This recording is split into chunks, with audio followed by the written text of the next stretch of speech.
People think medieval times were all about princesses, castles, and fairy tales. But the truth was far from magical. Most marriages weren't chosen. They were arranged. Privacy didn't exist, as groups of relatives could witness wedding nights. Pregnancy was deadly, and domestic abuse? Perfectly fine. And that's just the beginning, because some of the other practices tied to medieval marriage were even darker, and you'll be shocked to hear what they involved. How women became currency. Sold before you could even say, "I do." That's how marriage worked for many young girls in the late medieval world. You're a girl from the House of Lancaster. Fall in love with a York king unless there is some profit in it for you. Take Margaret Beaufort, for example. She lived at the end of the medieval period and would later become the mother of the Tudor dynasty. But before her powerful legacy, she was treated like property. When she was a child, her guardians married her off to John de la Pole. This wasn't about love. It was basically a land deal. Margaret was far too young to even understand what was happening, but the adults around her knew exactly what they were doing, securing her massive inheritance. 3 years later, political winds shifted, and that marriage was dissolved as if it had never happened. Margaret was sold again, this time to Edmund Tudor, a 24-year-old man. She was only 12. Now, here's where things get worse. While medieval law technically allowed marriage at that age, there was usually an unspoken agreement to wait until the girl turned 14 before consummating. Edmund didn't wait. Within months, Margaret was pregnant, and Margaret wasn't alone. Take Isabella of Valois, daughter of the French king, for example. In the year 1396, at just 6 years, she was married to King Richard II of England. We may feel confident that God will bless this new royal couple with issue. Her dowry included not just riches, but also dolls and tiny silver furniture, because she was literally still a child. Even the wedding contract stated that the marriage couldn't be consummated until she turned 12. By medieval standards, this was extreme, yet still accepted. The truth is, these weren't romantic tragedies, they were business deals. Daughters, especially those with land or titles, were seen as valuable assets. To powerful families, marrying off a girl early meant locking in alliances and protecting fortunes before war, disease, or politics destroyed everything. In a world where fortunes could vanish overnight, parents treated marriage like high-stakes trading. The disturbing part? It was all legal and even respected among the elite. The church had rules about age, but they were often ignored when money and politics were at stake. Morality took a back seat. Here's the twist, though. Most medieval people didn't marry this young.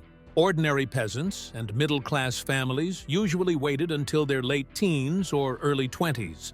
These shocking child marriages were mostly an issue for the rich, whose wealth made their children bargaining chips. Still, for girls like Margaret and Isabella, childhood ended the moment someone decided money mattered more than their innocence. But being sold into marriage was just the first horror these girls would face. The horrifying wedding night. Imagine it being your wedding night, but there's an audience that includes your mother-in-law, local nobles, and random guests, all waiting outside your bedroom door for proof you'd consummated your marriage. Well, that's exactly how the wedding night went for medieval brides. It wasn't the private, romantic moment we might imagine. You should ask us girls to be your ladies. Make them your favorites. In fact, it often turned into a bizarre mix of public theater and personal humiliation. Welcome to the world of the bedding ceremony, a tradition so intrusive it makes modern wedding photos look polite. Here's how it worked. After the wedding feast, the newlyweds weren't quietly sent off. Instead, friends, family, and pretty much anyone who wanted to join would escort them to their bedroom. The bride's attendants would undress her, comb her hair, and tuck her into bed, often offering awkward advice about what was coming next. The groom went through a similar ritual with his companions before being led to join his new wife. Then the real spectacle began. A priest might bless the bed for fertility, and guests sometimes tossed stockings at the couple. Good luck. And good work. Whoever scored a direct hit was said to be the next to marry. Think of it as medieval target practice, but with underwear. But here's where things turned uncomfortable. Among royalty and nobles, witnesses often waited nearby to make sure the marriage was consummated. They didn't sit and watch, but they did expect proof afterward. One famous example was the 1469 marriage of Margaret of York to Charles the Bold, Duke of Burgundy. Because the union was politically crucial, nobles documented every detail of their bedding ceremony. The pressure was enormous. Without consummation, the marriage could be annulled, and the alliance would collapse. It might sound bizarre today, but there was logic behind it. Marriage back then wasn't about love. It was a legal and financial contract. Consummation was what sealed the deal, ensuring inheritance rights and legitimate heirs.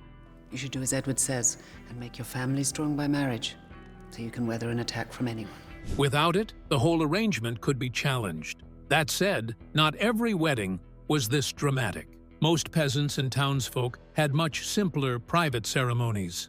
The elaborate bedding rituals were mostly for the rich, and even then, the most extreme versions were saved for high-stakes political marriages. In some regions, like parts of Scandinavia, public bedding was required by law. Elsewhere, it was more symbolic, with guests simply blessing the couple before leaving. Over time, even royals grew tired of this intrusion. King Charles of England famously refused to take part, shutting his bedroom door to onlookers.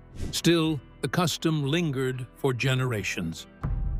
Blood on the sheets. In the medieval world, a wedding wasn't just about vows and feasts. It was about proof, and that proof came in the form of blood-stained sheets. By the 11th century, especially among nobles, a girl's virginity wasn't seen as private or personal.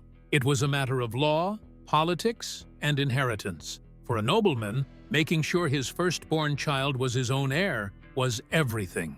Without science or ways to test paternity, society relied on one thing: the bride's supposed innocence on her wedding night. This gave rise to what was called the test of virginity. After the couple's first night together, the bed sheets were checked for blood.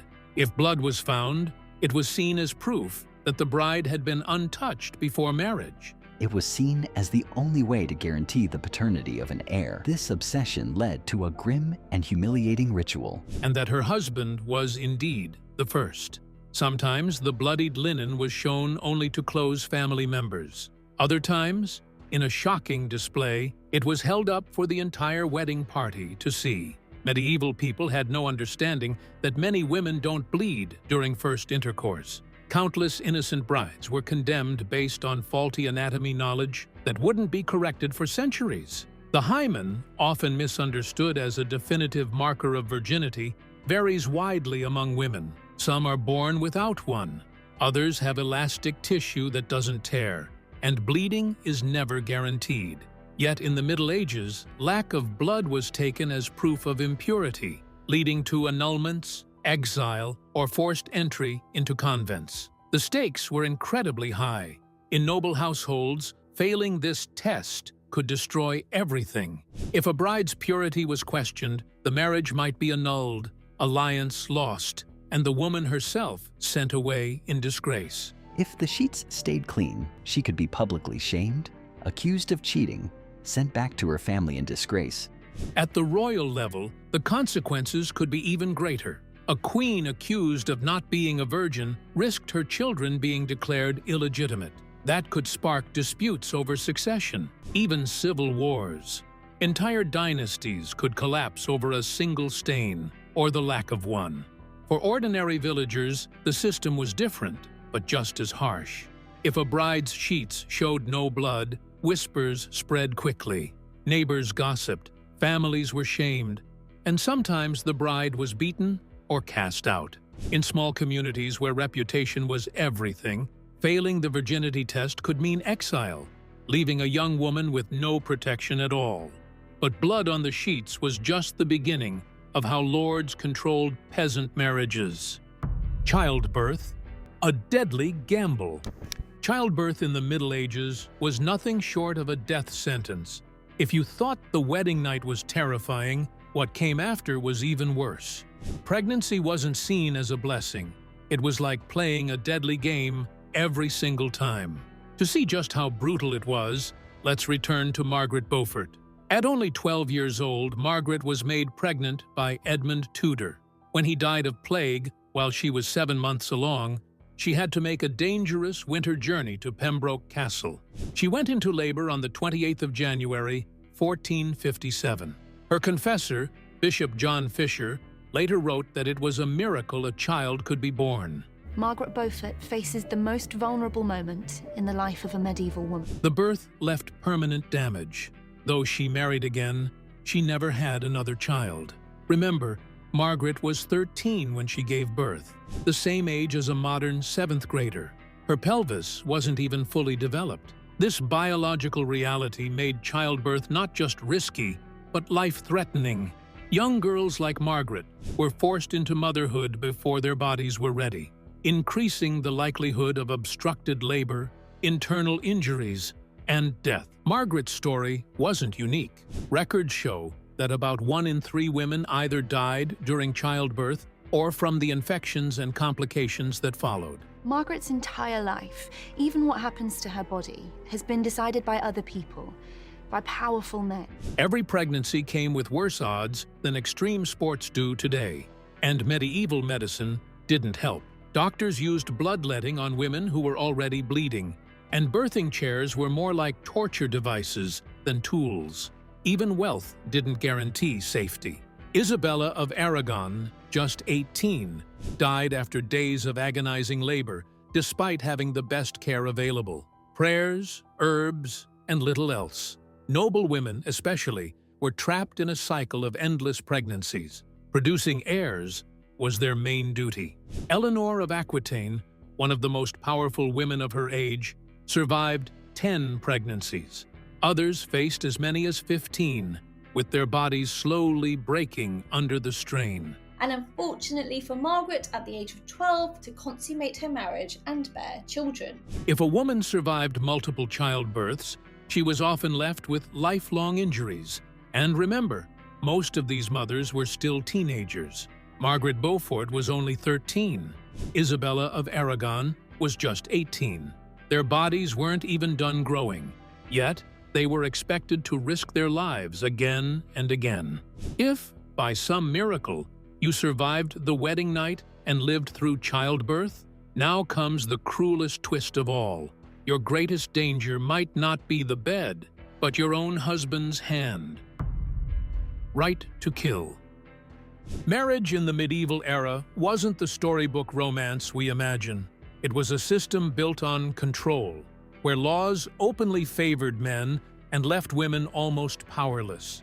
For example, in 1275, English law declared that if a husband killed his wife, it was treated as a lesser crime than if a wife killed her husband. Why? Because women were seen as property.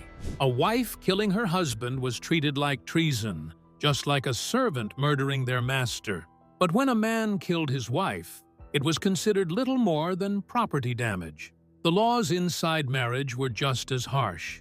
Husbands had the legal right to discipline their wives under something called reasonable chastisement. The thing to understand about the Bill of Attainder is that it's the ultimate medieval punishment. That meant they could hit them if they believed their behavior was wrong. What counts as reasonable? Almost anything. Courts even ruled that a man could beat his wife with a stick, as long as it wasn't thicker than his thumb. Abuse was essentially built into the law. Leaving a marriage wasn't an option either. Divorce was nearly impossible because the Catholic Church controlled the system. The only way out was an annulment, and that came with public humiliation, long delays, and huge costs. Ordinary women couldn't afford it, and even noble women were trapped. The power imbalance could turn deadly. Eleanor Cobham, Duchess of Gloucester, discovered this when she was accused of witchcraft. Whether the charges were true or not hardly mattered. She was imprisoned for life, her punishment backed by her husband and the crown. For queens, things could be even worse. Though he ruled in the Renaissance, Henry VIII leaned on medieval marriage laws to justify executing two of his wives, Anne Boleyn and Catherine Howard. Both women were condemned on flimsy evidence, showing how easily the system allowed men to erase wives who no longer served their purpose. For most women, the law left no room to fight back. A wife had no legal identity outside her husband. She couldn't own land, sign contracts, or even appear in court without his approval. If he chose to lock her away, the law gave him that right. And if he wanted her gone completely, accusations of adultery, witchcraft, or treason were enough. Trials were short, evidence was weak, and verdicts were nearly always predetermined. Why were witches always women? When you picture a witch, chances are it's a woman with wild hair, poor, uneducated, and living at the edge of society. But why do we almost never imagine men in that role? The answer can be traced back to Johannes Nider, a Dominican theologian. In his book, Formicarius, he was one of the first to describe witches as women who were weak, simple-minded, and more vulnerable to the devil's tricks. His ideas shaped medieval Europe's imagination. From then on, witchcraft became almost synonymous with womanhood. And sadly, this stereotype was used to keep women in their place in an undemocratic, male-controlled world. For poorer women, this meant being easy scapegoats. If crops failed, if cattle died, or if someone fell sick without explanation, people pointed fingers at widows, beggars, and midwives. They had no social power and no way to defend themselves. But here's the shocking part. Being rich and successful didn't help either. In fact, it made things worse. A wealthy woman was seen as unnatural. People refused to believe she could rise above hardship through skill or effort. Instead, they assumed her success came from pacts with dark forces. No story illustrates this better than that of Alice Keiteler, one of the most famous witches in medieval Europe. Born in Kilkenny, Ireland, Alice married 4 wealthy men during her lifetime, each of whom died mysteriously, leaving her richer. Rumors spread quickly. Enemies accused her of using poisons, casting spells, and performing sacrifices to demons. Her stepchildren, angry at the inheritance slipping away from them, eagerly joined in the accusations. The church took these claims seriously. Alice was dragged into one of the earliest recorded witch trials in Europe, around 1324. She was accused of everything from mixing potions in a cauldron to keeping a demon lover in animal form. But Alice was clever. With wealth and connections, she managed to escape to England before her trial concluded. Her maid, Petronilla de Meath, wasn't so lucky. Petronilla was forced to confess that she practiced witchcraft with Alice. Alice vanished into history, but her maid's death marked how brutal and unjust these accusations could be. And the cruelty didn't stop at burning. Another infamous method was the swimming test. Women accused of witchcraft were tied up and thrown into rivers. If they floated, the water was said to reject them, proving they were witches. If they sank, they were declared innocent, but they usually drowned in the process. Either way, justice was impossible. In truth, medieval witch hunts weren't about magic at all. They were about fear, suspicion, and most of all, controlling women. When lords owned women. A woman's choices about love, marriage, and even her own body often came with a price tag, quite literally. If a woman wanted to marry, she couldn't simply decide for herself. Permission had to come from her lord, and that permission almost always cost money. One of the most common payments was called a merché fine, sometimes set at 15 solidi or more, a huge sum at the time. Even if she didn't marry, woman could still be fined. Sleeping with someone without approval, or even being suspected of it, could mean paying the lord another hefty sum. These rules made it clear. A woman's body was never fully her own. It was part of her lord's property system. Restrictions didn't stop at marriage approval or fines. Widows who wanted to remarry had to pay again, often at the same high rate. Daughters were particularly vulnerable. Their marriages could be blocked, delayed, or sold off as financial deals. In some places, lords could even claim a woman's inheritance or dowry if she disobeyed their decision about who she should marry. There were strange rules, too. In certain manors, women weren't allowed to move to another village without permission, even after marriage. Some records show women fined if they married too soon after a husband's death, while others were punished for waiting too long. Every step, from courtship to remarriage, came under surveillance, and every step could cost more solidi. Even the church got involved, collecting these payments like some twisted purity tax. Even weddings themselves didn't always mean freedom. In some areas, new brides were forced to perform several days of labor for the Lord immediately after marriage, delaying the time they could spend with their husbands. The practice wasn't about need, it was symbolic, a reminder that their new household still lived under the Lord's shadow. The system left women trapped in layers of dependence. First, they were tied to their fathers, then to their husbands, and above all, under the watch of their Lord, they had little room to make choices. Their marriages, their movements, their futures, all carried a price. Price of a bride. In medieval times, marriage was considered a deal where the bride herself was both the product and the price. And nothing shows this better than the system of dowries. A dowry was basically a payment that a bride's family had to make to the groom's family. Think of it as legalized extortion. If you wanted your daughter to be married, you had to pay up. And these weren't small sums. Some dowries were worth the modern equivalent of hundreds of thousands of dollars. To put this in perspective, some noble dowries were equivalent to 10 to 20 years of a skilled craftsman's wages. Families literally bankrupted themselves for a single marriage. In Florence, the Monte delle Doti was created in 1425 to help families invest in future dowries, showing just how financially crushing these expectations were. Take Isabella d'Este, one of the most famous women of the late Middle Ages. Her marriage negotiations dragged on for 3 years, with families bidding against one another like they were closing a corporate deal. Her dowry included money, jewels, land, and political promises that would take decades to settle. And here's the twisted part. The dowry wasn't just about giving away the bride. Her family was essentially buying protection and status through her marriage. If a family couldn't afford a strong dowry, their daughter might remain unmarried, which meant poverty and disgrace.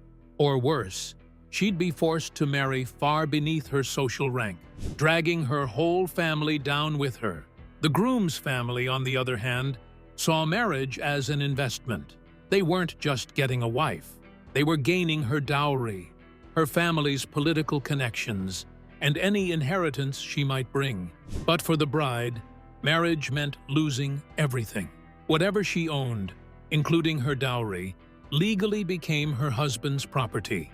She went from belonging to her father to belonging to her husband. The nightmare didn't end there. If her husband died, inheritance laws ensured most of his wealth passed to male relatives, leaving the widow with almost nothing. Widows faced a cruel choice: remarry quickly and lose control of their children from the first marriage, or remain single and likely fall into poverty. Under common law, widows were entitled to 1/3 of their husband's estate as dower, but enforcing that right often required legal battles. Many women remarried again and again, not for love, but for survival. Some were pushed into convents simply to avoid starving. Only a few, like Margaret Beaufort, managed to work the system to their advantage and secure real wealth. Lord Stafford, Lady Margaret. Where are you taking him? Warwick has sailed for England. I've been ordered to join King Edward. But most families faced a cruel choice: go broke arranging a marriage or watch their daughter fade into social ruin. Even after bankrupting themselves, there was no guarantee she'd be safe. Once the dowry was paid, the family had no legal power to protect her if the husband turned abusive. The money was gone, the daughter was gone, and the debt remained. Only way out. Medieval marriage wasn't built to last. Not because people grew tired of each other, but because one of them usually died. On average, a marriage in the Middle Ages lasted 15 to 20 years. And that wasn't a bad breakup rate, it was simply death. Wives often died first, thanks to childbirth being a gamble with terrible odds. Take the head. But husbands weren't safe either. Between wars, plagues, and no clue about basic hygiene, survival was a coin toss. Take the Black Death in the 14th century. It wiped out 1/3 of Europe. Families would spend years arranging a grand wedding and securing a hefty dowry, only for the groom to drop dead before the ink on the contract was even dry. All those carefully negotiated alliances went up in smoke because disease didn't care about your financial planning. So people adapted. Marriage became a revolving door. If your spouse died, you remarried quickly, sometimes within weeks. It wasn't heartlessness, it was survival. An unmarried widow could fall into poverty almost instantly. So many women became serial wives, marrying again and again just to keep food on the table. For men, the story was the same. Without a wife to manage the household and heirs, life was equally unstable. The wealthy had a bit more room to breathe, but even they planned ahead. Noble families often arranged backup marriages in case the first spouse died young. Some contracts even included instructions for what to do after a partner's death. This constant cycle created tangled family trees. One child might have half-siblings from their mother's previous marriage, step-siblings from their father's, and see it all reshuffled again after another untimely death. Church records from the time read like soap opera scripts of marriages, deaths, and remarriages. The constant cycle of loss created a generation of people who couldn't afford emotional attachment. Medieval records rarely mention love between spouses, not because it didn't exist, but because survival mattered more. When you knew your marriage would likely end in death within 20 years, and your next spouse might die just as quickly, love became a luxury that could destroy you. Till death do us part wasn't a romantic promise. It was a brutal prediction. We hope you enjoyed this video. Stay tuned for more amazing stories.